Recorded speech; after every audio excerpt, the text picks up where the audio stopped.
Kia ora and welcome. This is the full moon in Aries reading for the collective, which is coming up in, well, literally a few days now. So let's see what's happening. Certainly the air has been, I think, in a lot of places, a little bit electrical, a little bit tense. There's a sort of build-up, not necessarily actually for this full moon in Aries, but generally a kind of build-up that we're experiencing as we move through October and into November. And it's kind of, maybe if you thought of an image, which I often do at, this particular time of doing this reading, it's like you've been waiting, for example, for a train for the last 10 years. And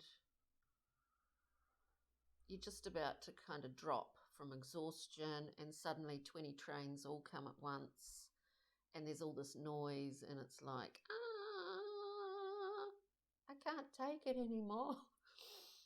Not to make light of anything, but anyway, that's the image that I get at this time. So let's just see for the collective. Thanks for liking and sharing.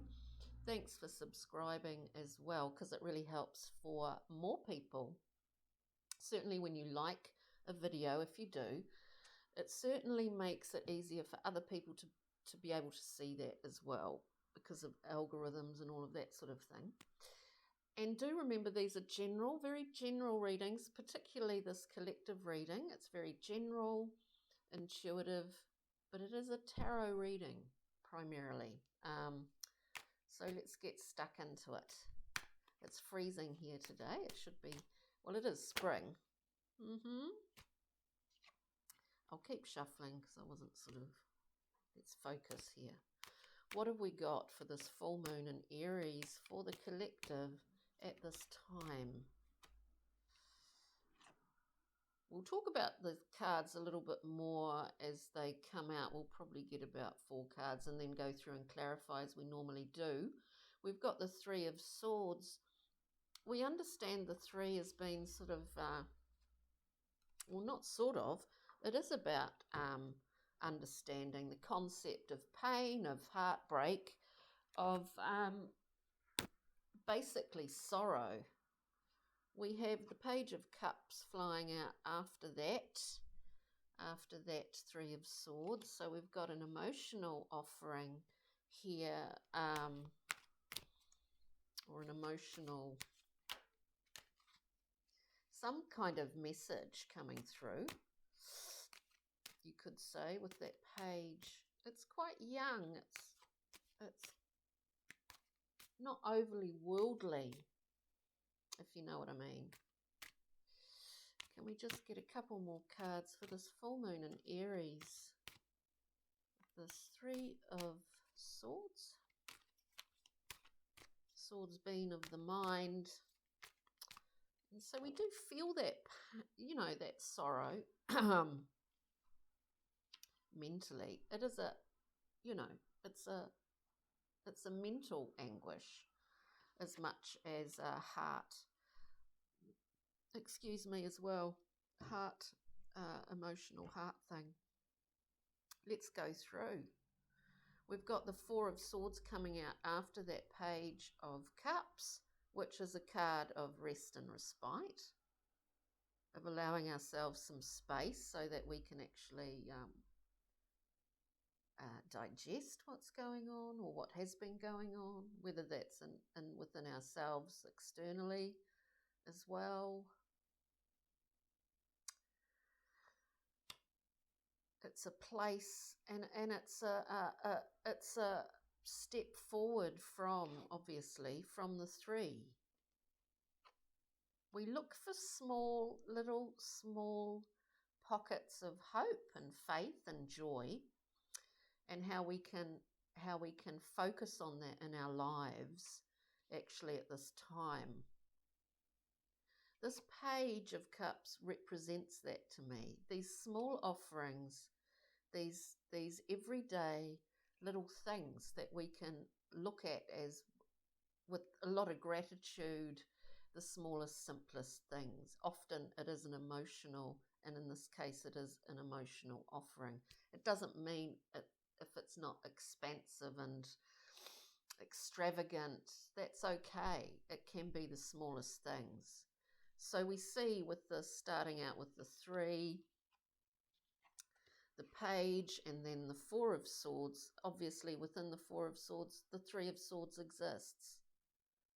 This technically night comes back to rest, you know, to just mull it all over, all the travels and battles, and to mull it over and to allow some resolution to come through is what I'm getting here. And then we have the beautiful sun coming out, the sun shining. It's childlike fun, focusing on the things that make us happy, focusing on things that are really good for our, what do you say, good for our self-care, actually. So we need stamina in these times. We need stamina and really a level of taking stock, thinking about where we want to go next, I guess, and what our drives, passions, where are they taking us?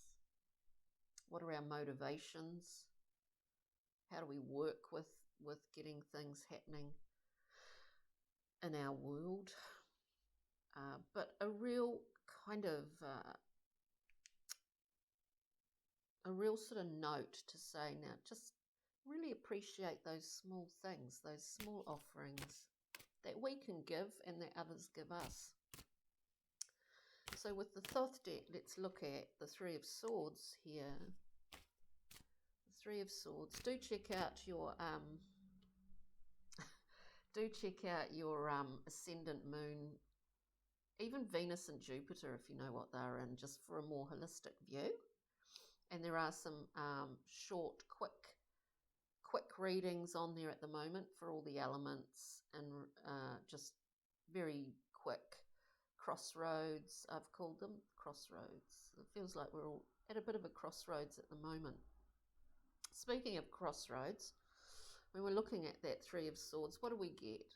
We get the 4 of Swords again. In the Thoth deck, the 4 of Swords is called Truce, and indeed it is a crossroads. In this representation, the cards are coming facing down, you know, because our mind is really picking up on, there are things coming through, there's information coming through in that place of rest and respite, and coming back into ourselves and not getting scattered out there through media, all of that, you know, all the sort of news, all the difficult things that people are experiencing on many levels, whether it's financial or whatever it is at the moment. We come back into center. We come back into center. And so this 4 of Swords, to clarify the 3, it's like we are moving through this. There was another card, well, we'll just leave that, but let's go through. So we're moving through it, but it requires at this current time to really, to just get a good sense of where we are at personally. Excuse me. Let's look at this Page of Cups, please. Page of Cups. You know, sometimes in, it's not like everything's doom and gloom, right? But sometimes in difficult periods, you know, it can feel like we can feel sort of overloaded and swamped and somewhat blocked by offerings. emotional offerings to others. We might feel like we don't have much to give, but that's okay. We've always got something. You know, to clarify that page, we've got the Five of Wands, which, let's face it, all the fives are difficult cards. There's a challenge in all of them. The Five of Wands, you know, we really need to know where we end and everything else begins, and that we're not kind of subsumed into the general zeitgeist of a lot of stuff, and harking back to a lot of stuff that's going on in the media and stuff, and it can get you down a bit. And so there's a direction here to focus, you know, as I keep repeating myself, going within in order to be able to offer something out there, you know. Five of Wands is about conflict. It is about beating your sticks up against someone else's sticks. It's about boundaries, as I said, I think, and being quite clear with those boundaries. And it's interesting, you know, like if you look at prior generations, I don't think our grandparents or parents were ever too concerned with their boundaries or having to use that word. They just seem to kind of naturally seem to have their boundaries quite firm and set. We live in a different world now. So let's just go through, and we can, you know, we do live in a different world, and it's new. And it's morphing very quickly into something quite fresh and quite new. Now we can be fearful of that, or try and facilitate a smooth transition. At the moment, I would say, and I'm just reading the cards here, we've got the Prince of Swords, another sword. It does not feel that we can facilitate a smooth transition. And there's a timing with this. I mean, it takes time. The Prince of Swords is all about getting pulled along by these thought forms. There's no focus in this card. And in fact, he doesn't, or she doesn't have a lot of control. It's just like we're going in one direction, getting pulled in another, we're getting pulled. We're in the cosmic washing machine. And sometimes there's a purpose to that, but sometimes it is just the way that it has to be for a period of time. That's all. The cosmic washing machine. We're on spin cycle. Yep. Okay, so the Four of Swords, please. And remember, this is a collective reading, so it's incredibly general.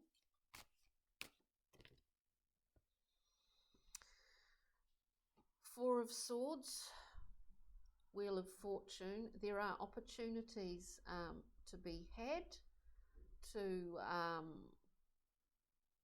still have faith in the concept of opportunity, and the fact that the Wheel of Fortune continues to spin whatever's going on. It continues to move. It promises something here.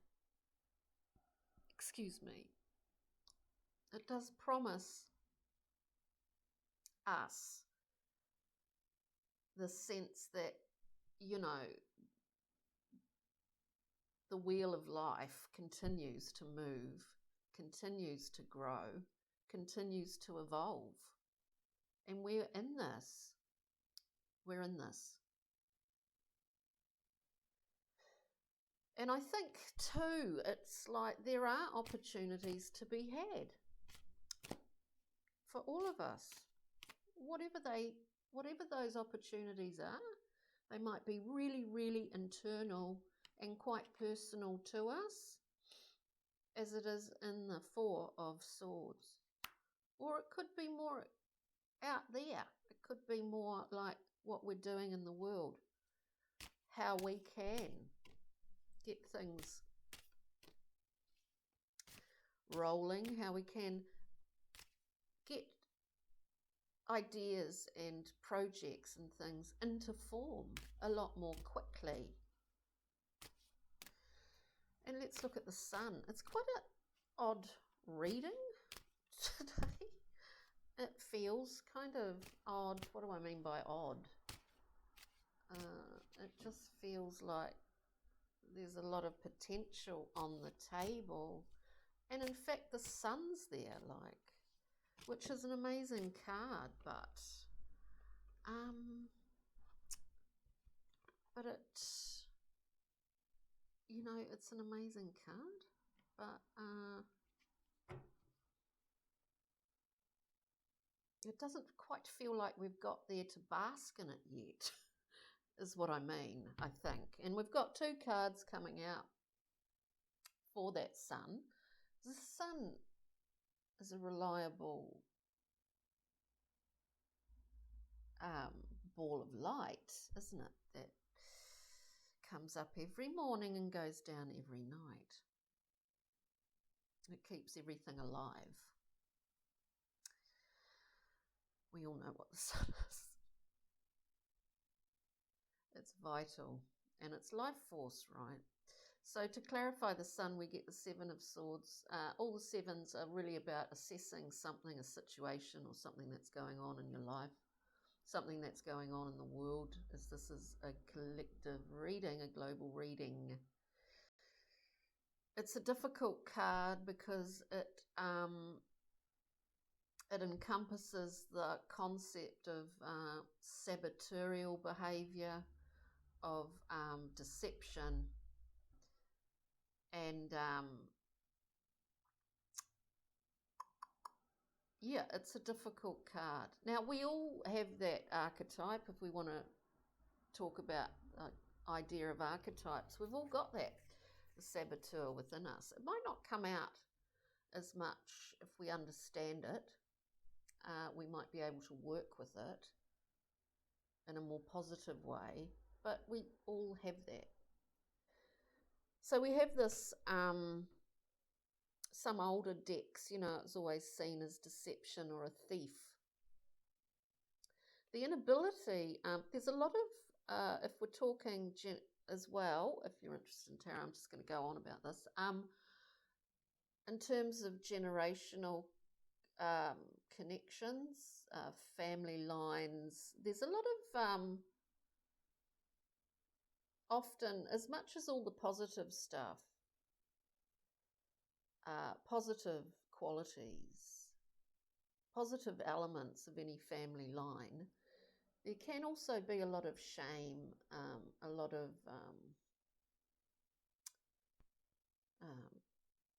what's something else here, that is carried through from one generation to the next. All in all, the Seven of Swords is a difficult card. I would not want to say this, but I do think that yeah, you know, there might be some new things coming out. I know Pluto's going, doing some major stuff up there in the celestials and the astronomical world. I do think there might be some, you know, we're having a pretty explosive time on the planet at the moment. There might be some political reveals. There might be some new information coming out. You know, the American elections are coming up, aren't they? And, you know, it's pretty wild. So there might be more information coming through or being made far more obvious to the sort of global community, if you want to look at it like that. With that Seven of Swords, we have adjustment in the Thoth deck. It is called Justice. This is justice. It's about balance. It's about equilibrium. You could liken it to, you know, we look out, I mean, I can't help it at the moment. There's so many birds they've got their little chicks and nests everywhere in the trees here. And, you know, you can't help but think, God, they work so hard keeping those little babies growing so that they can fly off and keep going with that whole, speaking of generations, that generational thing. But it's natural law. I mean, the bird doesn't sit out there on the seat and go, oh, I'm so over this going and catching worms. I mean, I'm just constant, or catching bugs. I'm just constantly all day doing it. They'll never satisfy those little chicks because it's just not like that. And that's more of painting it with a human tone, isn't it? Sensibilities or whatever. So what am I trying to say here? I'm speaking of natural law, where nothing's actually personal in any way at all. It is designed to move and work in a particular way, and it's driven by life force, of course. And we look outside and we see it going on. You know, humans have an added element of something, don't they? That seems not of this place, but anyway, we're here. And, you know, it is finding that balance and equanimity within ourselves. And that if, you know, the idea of having a balanced sort of, which is a constant challenge, the head and the heart are in a balance, so that we speak clearly, we speak honestly, we operate with a level of integrity. It's very difficult to do that when there's a backlog of, shame or embarrassment or fear. And so it's sort of like, let's clean the slate a wee bit. And we could do that on a personal level. We can do that. It's a constant challenge. We're not superhuman. We are human. And so we work at that. But so in a collective sense, you know, this reading seems to be, there's an element of consideration of what has passed in history, of what has passed and what is passing, actually, and that we need to look ahead with maybe a clearer, fresher viewpoint. And in order to do that, we need to really understand the Seven of Swords, what it means to us individually, how we operate within that sort of pattern of behaviour, and we all have it, and how we can move on from that. Because there's a lot of light, a lot of glorious sunlight to be able to bask in, if we can generate a level of equanimity, not only individually but as a collective,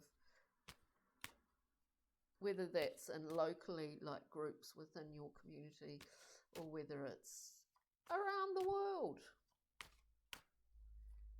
Anyway, this is what the cards are speaking of.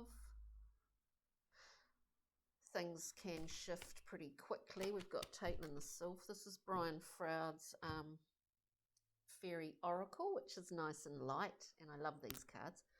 We get Caitlin the Sylph to begin with coming out here. This is Effervescence. I think it appeared maybe in the Earth sign reading for the Crossroads. It's effervescent, sparkling energy. It's very high octane. We're talking about, you know, the sound of bubbles in a glass of champagne. Delicious. It's a wonderful, fast, speedy energy that is easily missed by the naked eye, but it's there if we take time to notice. We have the feline next, regarding, you know, this I think came up in one of those readings as well, one of the crossroads readings.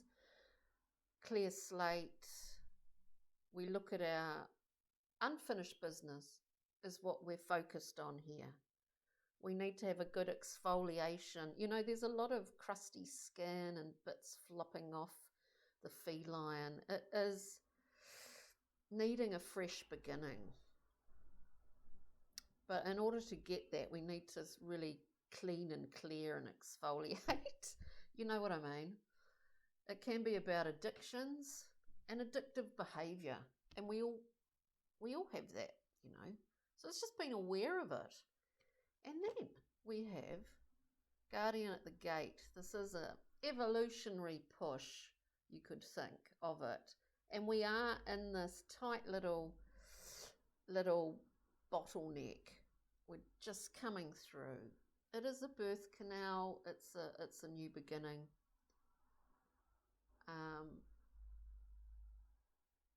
And it's kind of fearful if one doesn't know what's on the other side of that little bottleneck there. We don't know what the next chapter brings. But we put our best foot forward, you know. I'll just get a mineral crystal card because these are quite lovely. And they're very simple. And we all like rocks, don't we? Well, I do. Most people do. We live on a giant rock, as I said, I think last week or the week before. We have blue lace agate, which is a beautiful stone. Kindness, good communication, peaceful outcomes, love and marriage. This is about as harmonious as it gets if we do have a level of belief in the qualities of particular crystals, rocks and stones. Of course, we make our own mind up about these things if you work with stones. But I think that's beautiful, blue lace agate. For this, what is the collective full moon? Yeah, it is, in Aries, which is on the 8th, 9th of October. So time is moving very quickly. So on that note, this is what I have today for you. I hope you enjoyed it, and we'll be in over the next couple of days with all the astro sign readings. So do check out, you know, for a good holistic view. As I said, I think earlier again, your moon, especially your moon and ascendant, if you know what they are in. So on that note, thank you very much, and we shall see you in the other videos. Ka kite, bye.